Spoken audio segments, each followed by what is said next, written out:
Welcome to the Let's Get Vulnerable podcast. I'm your host, Dr. Morgan, and today's episode is a good one. This is perfect for you if you're dating, if you're in a relationship, if you're not dating, but you're wanting to work on yourself and prepare yourself for when you get ready to date. This will help you no matter where you are at in your healing journey. I'm going to talk to you about 10 super common defense mechanisms that come up in relationships. And let's first understand what a defense mechanism is.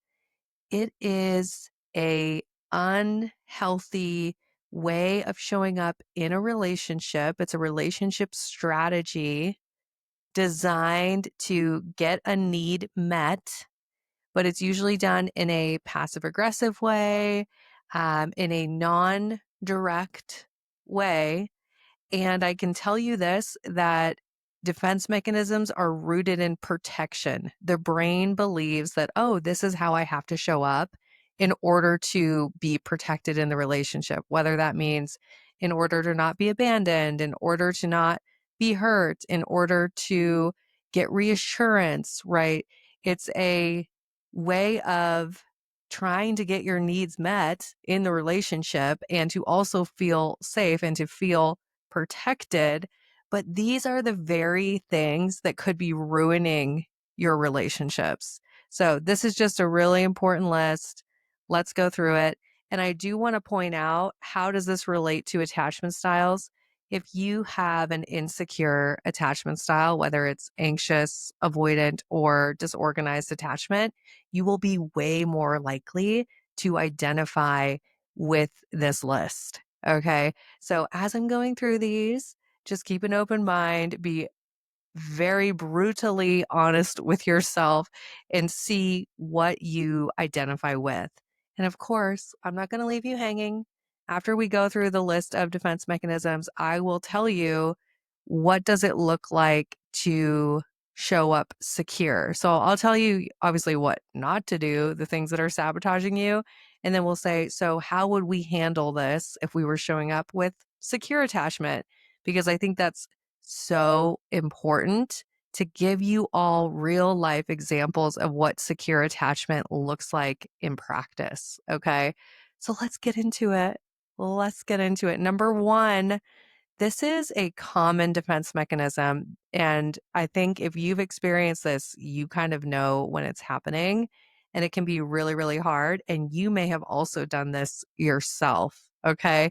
And that is devaluing or devaluation. This is when you are minimizing something about your partner. You're finding a way to make it seem like, oh, they're actually not that great. Maybe I don't want to be with them. You are focusing on the things that are wrong with your partner. So this could be like, oh, they're great, but they're only 5'9". Oh my gosh, I know I have some girlies out there that are still using height to write people off. And hey, I get it. There's some kind of biological pull in us where, yes, we do want to be able to feel safe, but I would encourage you, sometimes you're actually devaluing people on their appearance, and it's actually a way to protect yourself. Maybe the person feels emotionally available. You're not used to being with somebody who's emotionally available. So then your brain goes, well, let's pick apart their appearance and devalue them. And then we can pull away because not being close feels safer to you. So do you see what I'm saying? That devaluation is a way that your brain has learned to try to protect you, right? If intimacy doesn't feel safe, then I have to find things to do to create distance. So another thing that happens, and if you've ever been on the receiving end of this, you know how frustrating it is. My goodness, I have some memories popping up as I'm sharing this. The other thing that devaluing can look like in practice is maybe someone keeps bringing up their ex. They say something like, oh, yeah, I'm so excited to go to Glacier National Park with you this summer. That was something that my ex and I loved to do together. We always had the best time. We look forward to it. And then later on, you're at this Italian restaurant and they're like, "Oh yeah, my ex, she used to make me the best lasagna." Okay, and it was so good and she was such a good cook. And do you know how to cook? Like directly comparing you. And if you've ever been on the receiving end of this, you're like, "Oh, she made you good lasagna? Hmm. Well, I'm about to make you some and it might have some poison in it, okay?" Like, I'm just kidding, but you know what I mean? It can feel like enraging to get compared to somebody's ex. And maybe you've done this. Maybe you've done it in your head where the way that somebody's showing up, the way they handle something, their job, whatever, and you just find yourself constantly going back to an ex and comparing the person you're dating to an ex. So some amount of this is normal. I don't want you to think, "Oh my gosh, I'm doing it." But if you find yourself doing it consistently and as a way to devalue the person, that can be a sign, once again, that you are showing up with this defense mechanism and trying to find a way to create distance. Okay, moving on to number 2. This is the opposite. So some of you do this where you put the person on a pedestal. You you do what's called idealization. So do you notice how with both devaluing and idealizing, we are not able to see the reality of who someone is, right? Defense mechanisms blur our perception of a relationship and who someone is. So if I'm idealizing somebody, they can't do anything wrong. They're amazing. They're the most perfect person. Oh my gosh, you guys have all had friends who have done this. And then they come to the girls' dinner and they're like, "You just won't believe how perfect this person is." And then literally every time somebody's talking about something, they're like, "Oh, yeah. And John, he does this and it's the best thing." And then somebody will be like, "Oh my gosh, I need to clean my house. My place is a mess." And then the friend will be like, "And John has the most clean house. He is amazing. He's super neat." You know what I mean? It just goes on and on and on. You can tell when someone has put somebody on a pedestal because it's all good. I'm not saying that we don't want to talk about good things about our partners. Absolutely we do. But if we don't have that balance, right? If we can't see someone as an actual human being and not a perfect angel, then it's a sign that okay, maybe we put this person on a pedestal. And what does that do? So when you put somebody on a pedestal, what it does is it's this whole thing about like, oh, if they are on a pedestal and then I realize that I need to be this perfect person because I don't want to lose this perfect person, right? This is also protection rooted in not being abandoned, right? If I'm seeing somebody on a pedestal, it's likely that I have fears of abandonment. And I think what what is really tricky about this is then it also causes you to devalue yourself. If I'm thinking that you are perfect, then there's ways that I'm not, right? And then I'm not showing up authentically and I'm probably self-abandoning and I'm just going, "Oh my gosh, how can I fit into this perfect person's world?" And the relationship can get really messy really fast. So another defense mechanism, putting somebody on a pedestal, idealizing. And this is where, yeah, you ignore the red flags. You, once again, maybe you move too quickly, you overly emotionally invest, you're painting a future with this person. So, this is oftentimes really connected to anxious attachment, surprise, surprise, and also to that hyper fast emotional investment and not having good relationship pacing, not being able to pace your emotional investment appropriately. All right. What is the third defense mechanism? Some of you know this one all too well. Either you do it, maybe you're a pro at it, or you've dated people that use this. It is sarcasm and humor as armor. Now, this might be my favorite of the defense mechanisms. I mean, we love a good joke, okay? But when it's when things are always funny, when we're always joking. And then this can also get into the devaluing, right? If you're like, well, I just like roasting people. I just like making fun of you. When I make fun of you, that's how I show you that I like you. And the reality is, that's maybe what you think. But when you're constantly using sarcasm to put somebody down or make fun of somebody, that's actually a defense mechanism used to create distance. And then when we're joking about our emotions or our needs and we're using humor, that's a defense mechanism to create distance between us and our true emotions, right? It's always fascinating to me. They say comedians often have some of the worst mental health, they've experienced some of the most intense relational trauma. And I believe that. I believe that some of the best comedians had to develop humor as a coping skill based on everything they experienced, right, growing up. And it just became kind of second nature. It became who they were. So don't I'm not telling you to not be funny. Please be funny.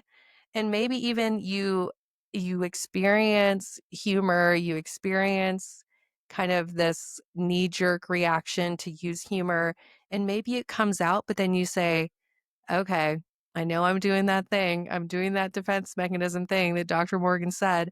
Let me be curious. Let me ask some questions. What am I really feeling? Am I scared to feel this feeling? I'm getting ahead of myself because I'm going to tell you what we do when we're secure. But I'm not over here saying don't ever make a joke about what you're feeling, but just notice it. Like be curious about it. Okay, moving on. This is a common one. Another defense mechanism is avoidance and shutting down. My avoidantly attached folks are pros at this one. This is where you disconnect from your emotions. You may be even invalidating your own emotions, thinking that what you're experiencing isn't valid or it's too much. This can be numbing, right? Avoidance includes numbing. So people who are overworking, watching endless amounts of TV. Of course, substances come into play here, alcohol, whatever.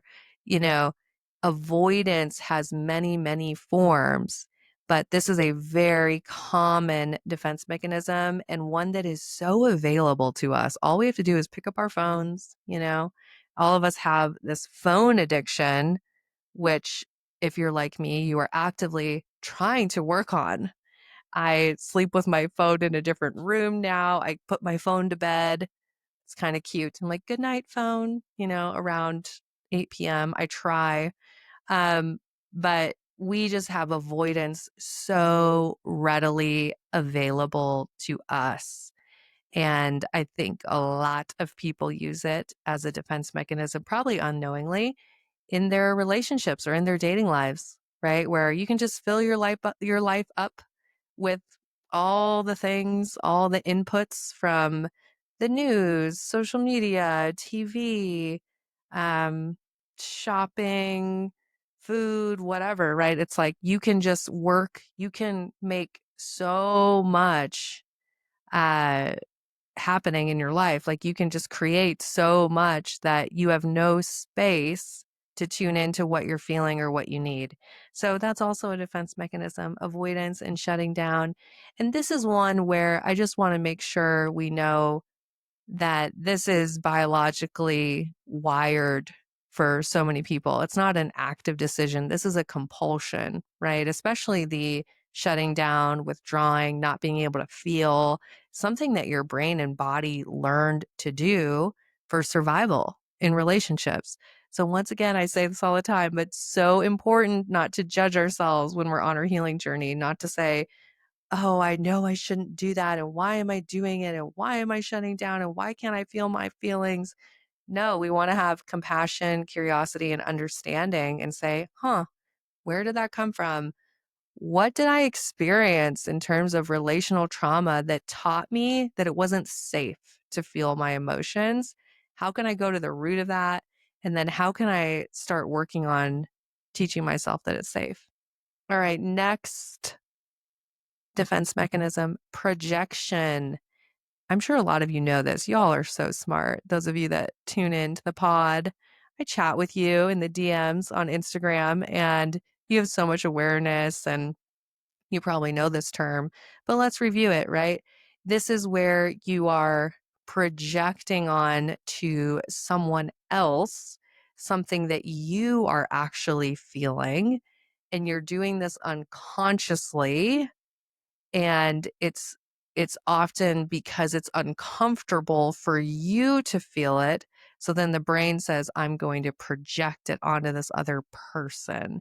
So for example, here's something, accusing your partner of how you're feeling internally. One of the things I've seen again and again is this happens in infidelity all the time. Let's say you're having an emotional affair with someone, or you are having thoughts enter your mind of maybe this isn't the relationship for me, and maybe there's somebody else in the picture. And then instead of you coming to your partner and sharing what you're feeling, which is hard to do, right? The brain almost won't let you do it. Instead of you doing that, you're going to project onto your partner and you're going to say, oh, you're cheating on me. I know you are. Let me see your phone. You're cheating on me. That's a form of projection, right? You not being able to take ownership of what you're feeling. So then we're going to throw it onto our partners. And this happens all the time. And once again, it's not intentional. This is an unconscious process. Moving on, number 6, this is rampant in today's society between men and women. It used to be more men, and now I would say it's pretty darn equal. Hyper independence has a defense mechanism. So refusing help, refusing support, needing to maintain control. It's that whole energy of, I don't need anyone. I think I told you guys this. I was recently at a yoga class and the instructor just said, yep, I'm opting out. I'm opting out of relationships.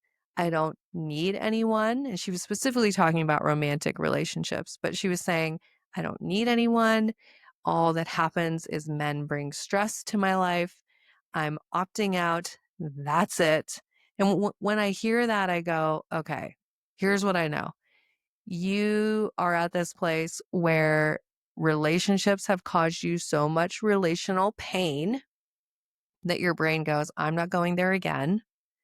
So, as a protection mechanism, you're rationalizing it in your brain that you can just opt out of romantic relationships instead of saying, I wonder what I need to heal so that I can have a different experience.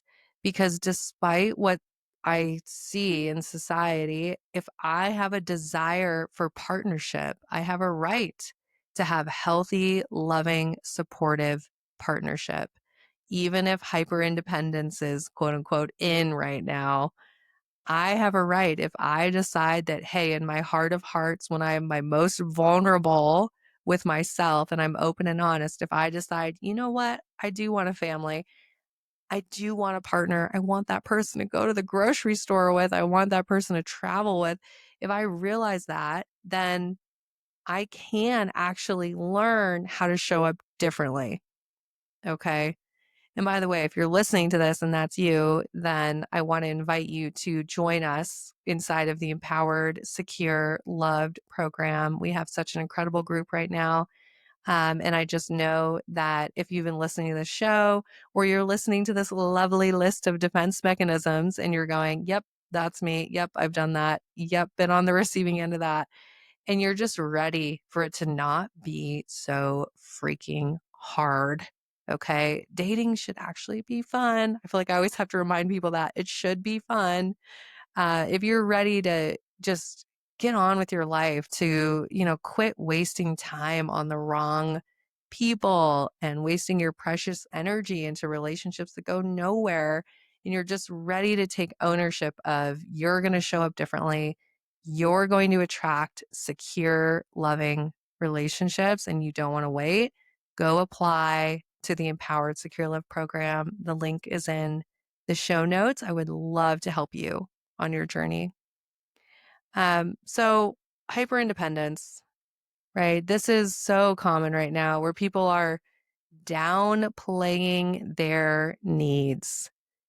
So trying not to be a burden, downplaying their needs. Everyone's using ChatGPT as their support person now. We're literally letting ourselves be vulnerable with a robot instead of other human beings because it feels so much safer. Um, I don't know what to say, honestly. I think we have to get to this place where we are, and there's a lot of people that decide, okay, we're going to heal collectively and we're going to learn that we can be connected to ourselves, we can rely on ourselves, and we can rely on others. And it is safe to rely on others, right? And we can start building relationships with those people where it's reciprocal and it's safe to rely on them, and we can start building connection that feels good, right? So hyper independence. The next one is testing and games. Number 7, testing and games. So this is a defense mechanism, protest behavior, right? Where we do things, and once again, a lot of times it's not on purpose. We do things to see how our partners will react. And for example, you could say, you come to your partner and you say to them, "Hey, I'm going out with my girlfriends on Friday night, and I just wanted to let you know." When secretly you're hoping that they say, "Oh, I really wanted to spend time with you. Let's make sure that we spend time together on Saturday, and I've planned this big thing," right? Notice how I'm testing. I'm challenging you because I have this wish that we'd spend more time together, and I'm dropping this little nugget, and then I'm seeing what you do with it, right? Another thing that's so common, good Lord, this happens so much in today's dating scene, and I wish it wouldn't, where people test you in terms of pulling away, creating distance in the relationship, not responding to messages for days and days at a time, or responding with really short answers and kind of pretending that they are disinterested, right? Any kind of games. This is all a defense mechanism. It's a way of showing up that's not authentic, that someone thinks is going to help them win, is going to help them get the person, get the relationship, right? When we're playing games, we have this false belief that if we play the game well enough, then we'll get the person. When in reality, all we're doing is creating an inauthentic, unsafe foundation for a relationship. Okay. Number 8, control and over functioning. Oh, my anxiously attached people, where are you? Where you are talking over every single detail of your relationship. You're wanting to have the define the relationship talk, maybe sometimes multiple times a week. Where are we? Where are we going? You are wanting to try to control the outcome of the relationship, because if you think that you can do that, then you mistakenly believe that it will help you relax, right? It's this false belief that if I can control, if I can predict, if I can make things happen, that then I'll be able to relax in the relationship. But the reality is that we can't control our partners. We can't control our relationships. The only thing we can control is our beliefs about relationships, our beliefs about ourselves, and how we decide to react and how we decide to show up, right? So, this defense mechanism of control. And then the other thing I want to add that is a subcategory here, over functioning. Those of you that are trying to be your partner's therapist, their hype person, their personal trainer, their nutritionist, their what's it called? Why am I blanking on this? It's not a career agent. I don't know. I can't think of the word. But you're trying to help them get a job, right? If you're over functioning, that's a sign that you're using control as a defense mechanism. And it's exhausting for you and it's exhausting for your partner. All right. Are we ready? Are we ready? We've got two more.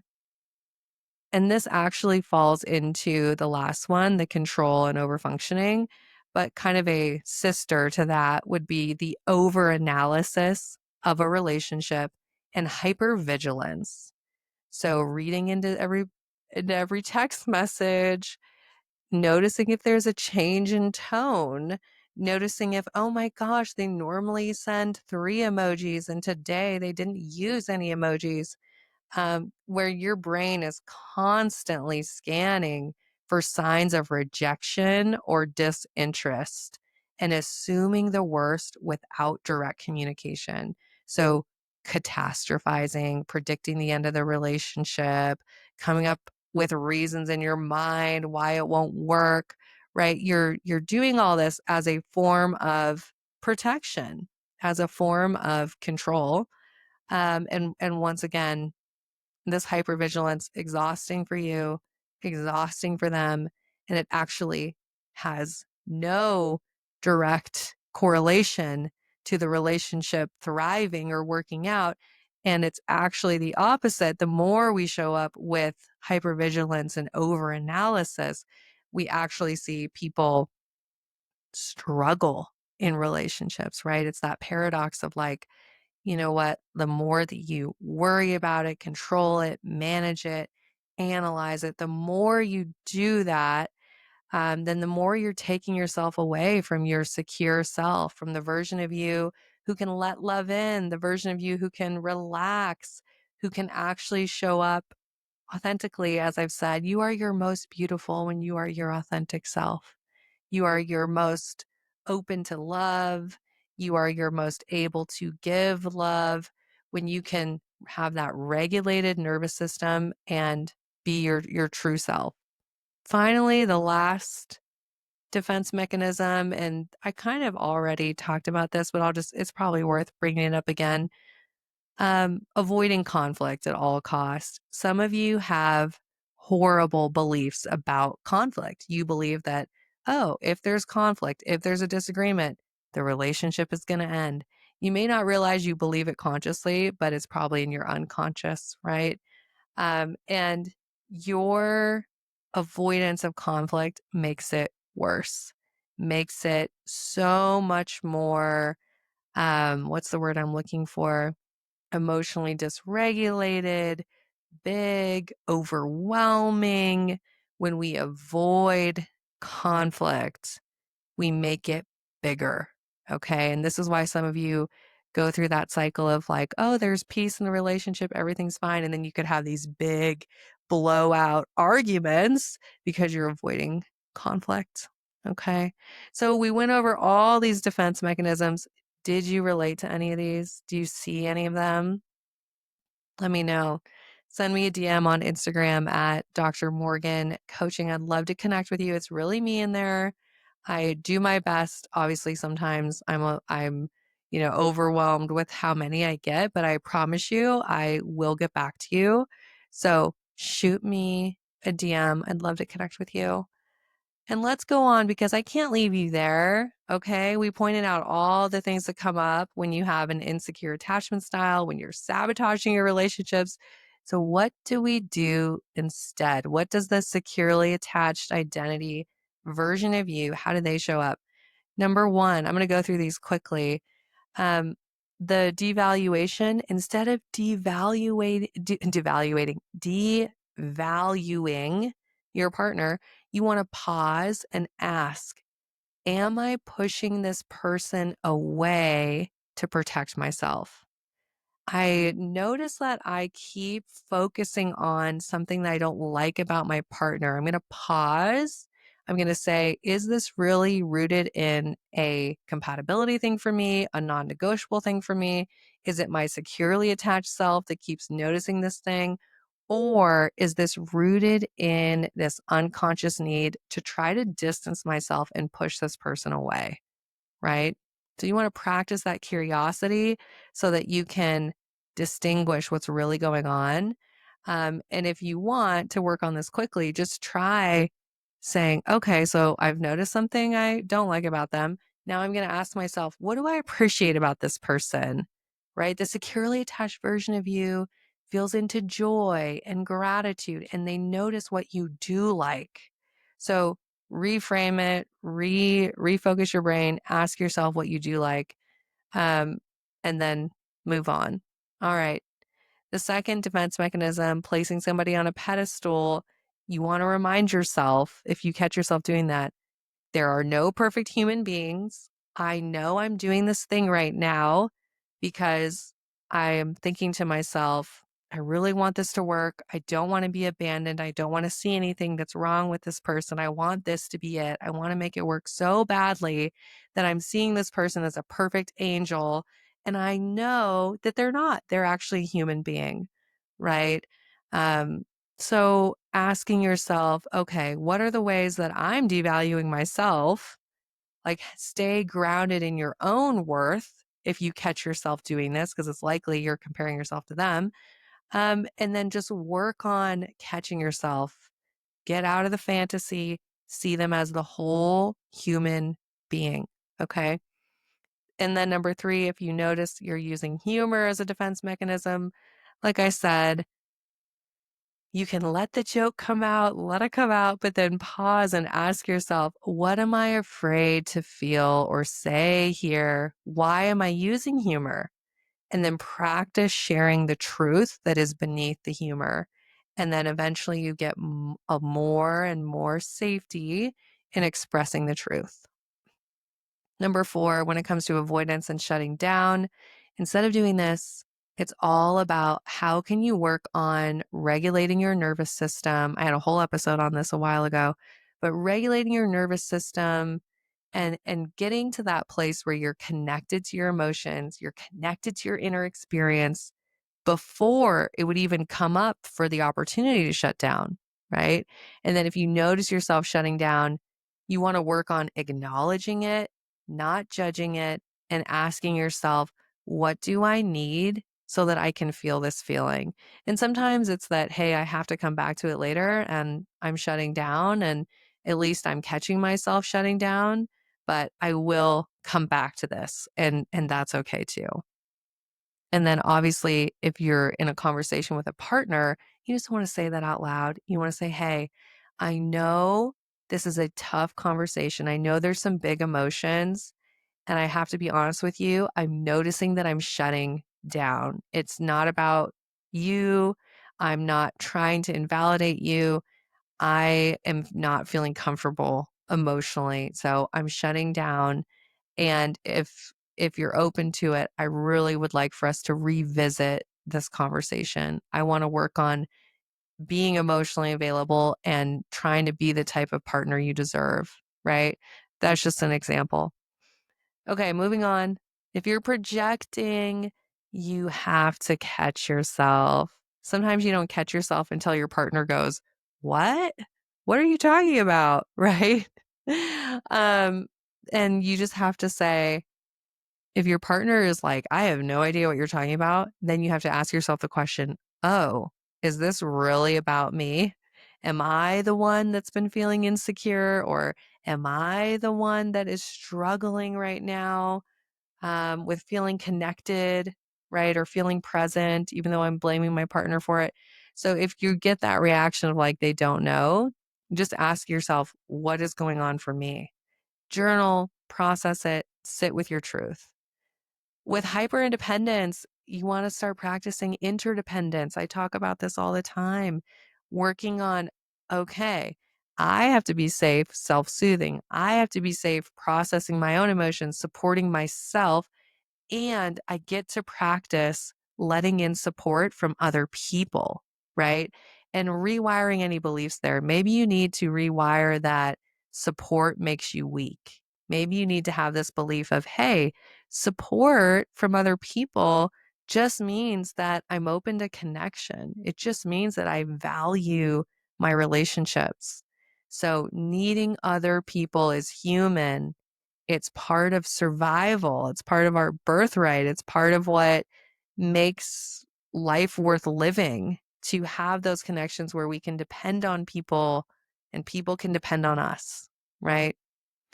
Um, the seventh defense mechanism, the games, the protest behaviors, this is where you have to work on communicating directly, using assertive communication, getting to the roots of your needs and not using games, not using push and pull to try to get a response, but just being very open and honest, using a dialogue framework where you say, what I'm feeling is blank, what I need is blank. How does that sit with you? You just have to work on being direct and not using protest behaviors. And there's a lot that goes into that, right? It's like, I could give you the script. It's actually not about knowing what to say, because a lot of people, they're like, well, just tell me what to say, Dr. Morgan. No, no, no. It's actually about embodying secure attachment, feeling safe enough in your body, having healthy belief systems about relationships, right? Knowing your worth, honoring your truth, letting go of that fear of abandonment, letting go of past relational trauma, and then you're embodying this new securely attached identity, realizing that when you show up differently, you get different relationship results. And then you're willing to communicate differently. You're willing to communicate directly. All right, with the defense mechanism of overfunctioning and control, instead of doing that, you want to work on surrender. You want to work on realizing the only thing you can control is how you show up. You can't control the relationship. You can't control the other person. You want to be able to show up authentically. And I tell people you have to be able to sit back and be an observer and gather the data on how the relationship goes and how you feel in the relationship.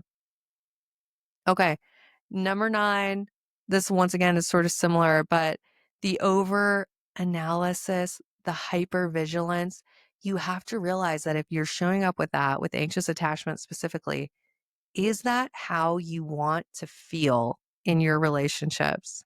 Is it even worth it if you are making yourself sick, not sleeping at night, going into these, catastrophizing thought spirals and it's sucking your energy? Is it even worth it, right? You have to get to this place where you say, you know what? I deserve to learn how to show up securely attached so that I can enjoy dating. It's not supposed to be this crazy drain on my nervous system. I'm supposed to be able to enjoy it, right? What a novel concept. So I think it's all about coming back to the truth of how do you want to feel? Remind yourself, I can breathe, I can slow down. There is a space between, right? When there's a stimulus and a response, how do I handle the space between? How do I work on embodying my secure identity? This is all stuff we do inside of the program. Hard to do by your own on your own. I'll just be honest. Um, but you can work on it. I just think it takes a lot longer when you don't have the guidance, the support, and the proven framework. So I know you guys are like, Morgan, you talk about your program all the time. It's because I care, because I know what it's like to not have the support, to not have the framework. And I just want you to have the support that you need. So if you need help, please give yourself the gift of feeling supported. You really don't have to do this alone. Just go apply to the program using the link in the show notes. Okay, finally, number 10, conflict avoidance. So instead of avoiding conflict, we have to change our relationship with conflict. Some of you have really unhelpful memories, beliefs, things that you have associated with conflict that you have to intentionally let go of so that you can show up differently, right? And then reframing this whole thing about, okay, if there's conflict, that means we're growing together. You have to reframe it as this is an opportunity to grow together, to learn how to have healthy conflict as a secure couple, right? Um, this episode had a ton of gems in it, if I don't say so myself. I hope you got a lot out of it. I hope that if you need to, you re-listen to it, share it with someone who is either dating or they're in a relationship. I think all of us benefit from knowing these defense mechanisms and catching ourselves if we're showing up with any of these. And of course, as always, I am sending you so much love and I'm wishing you high self worth and great relationships. I'll talk to you soon.